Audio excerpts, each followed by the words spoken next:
And old people protection act అని. So court తీర్పులు ఉన్నాయి. సో తల్లిదండ్రుల వృద్ధాప్యంలో తల్లిదండ్రుల సంరక్షణ, పిల్లల బాధ్యత అని.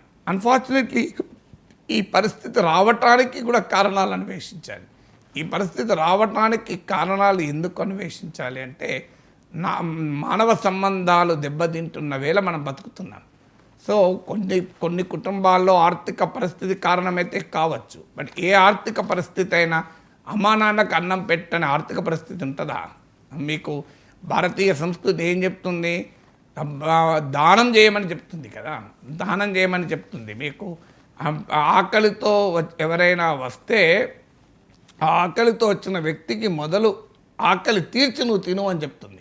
అలాంటి సాంస్కృతిక నేపథ్యం ఉన్న సమాజంలో మనం జీవిస్తూ, సో ఇంట్లో కన్నతల్లిదండ్రులకు చూసుకోవడానికి ఆర్థిక పరిస్థితి ఏంటి? అది ఒక రకంగా మానవ సంబంధాల్లో వస్తున్నటువంటి ఒక ప్రమాదకరమైన ధోరణి. సో ఈ ధోరణి చాలా అభ్యంతరకరమైన ధోరణి. ఈ ధోరణికి లీగల్ సొల్యూషన్ కన్నా